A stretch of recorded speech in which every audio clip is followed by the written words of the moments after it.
going to do some cuttings. So I'm going to show you a little bit here. What we have here is some different basil. And then we have here oregano, right, Sarah? Yep, really good. This is like a Mexican oregano. Look how fuzzy and thick it is. It's so beautiful and flavorful.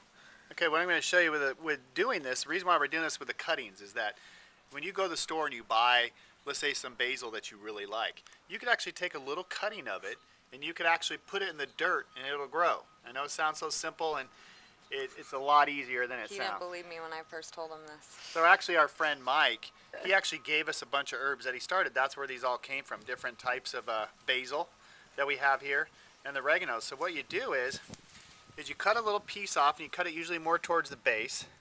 You cut it off at an angle, and you pull some of the bottom leaves off. Okay, so you have it just like this. And then what you do is you just stick it in the dirt. Use a little pencil, punch it in there like that. Now what a lot of people do is they use the hormones that they have that you get at the store. Now I got some because I thought, we'll make it easier. It helps it root faster. Now we'll cover up the name, but this stuff is actually very toxic. And I'll let Sarah here read you some of the stuff that's bad in here. Really surprising. Okay, first of all, this product is toxic to fish. Harmful if inhaled or absorbed through the skin. Avoid contact with the skin, eyes, or clothing.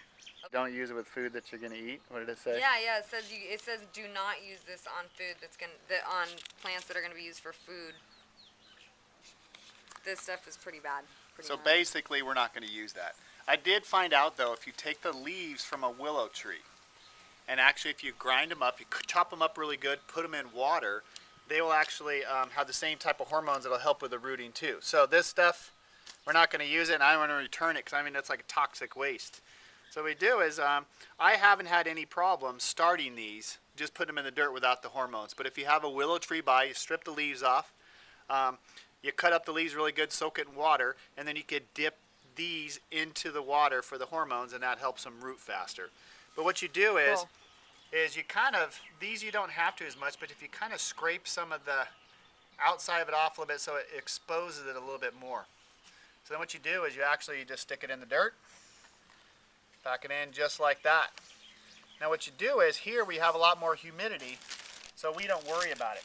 So what we do is, they say to do is take the bag, and you could take a Ziploc bag, you could take a 2-liter bottle, and then what you want to do is you put it around. It creates like a little greenhouse effect. Now what this does is this keeps the moisture inside, because you want the soil moist but not too wet, because you don't want the mold and everything to grow in there. So it creates a little greenhouse effect, and then before you know it, you've got your own basil plant growing that you can pick your own leaves off and do your own. Never have to buy basil again.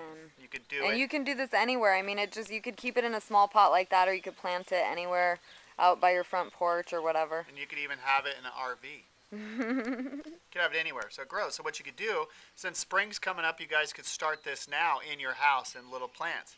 You could use little plastic bottles. You cut the bottoms off, and then that's it. And what you do, and it will grow. Sarah just stuck them in the dirt out in the front by our porch. I thought she was crazy, and they almost all took. Now what we have here is our goji berry. Now this is the one we started from the seed that we showed you, and then we had another plant that we gave away to a good friend.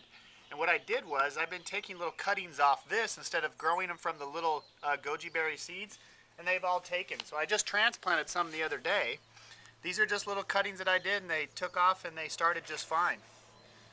So what we're going to do is we're going to take some off of this. You're supposed to take it more closer to the bottom, to like a new shoot. And you do it just before, like just after a leaf, and cut it at an angle. And then you strip some of these bottom leaves off. Now these have more of a barkier texture on the stem, so I just scrape it off with my nails. Some people use little razor blades, and just like that. So I'm actually going to use these bigger pots. You'd use smaller ones for starters in case they don't work, but I haven't had every single one of these that I use with the goji berries have worked. So I'm just going to stick it in there. Now what you want to do is you pull off some of the larger leaves. The reason why I want to do that is it'll take the energy away from the plant. So you want to take some of the smaller ones. It still needs to have the leaves so it could do its photosynthesis, which is the whole reasoning for a plant. So what you do is you take them off, put it in the ground, pack it in and do that. Now I'm not going to use the bag because we have enough humidity here. You just want to make sure it doesn't dry out. And so there you go. You could already have a plant this size start rooting instead of starting from a seed. So there you have it. Something to try out. I think you should all try doing Find someone with a goji berry plant. yeah, do some cuttings. You could do it with fig trees. You could do it with all different stuff. Try to stay away from the chemicals and the hormones. Try it the natural way. Nature is an amazing thing. Try it out. Aloha. Okay, I just wanted to show you the herb garden that I've got right on our porch. And these are all from my friend Mike. He brought us clippings of each one of these. We've got everything lemon basil. We even have real curry. I've never even seen a curry plant till I got this as a gift. So stoked.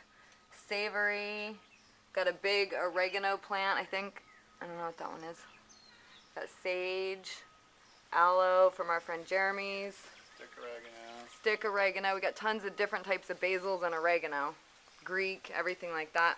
But yeah, this whole herb garden was gifted to us from cuttings. So you guys should definitely give it a try. You'll have an herb garden before you know it. All right. Aloha.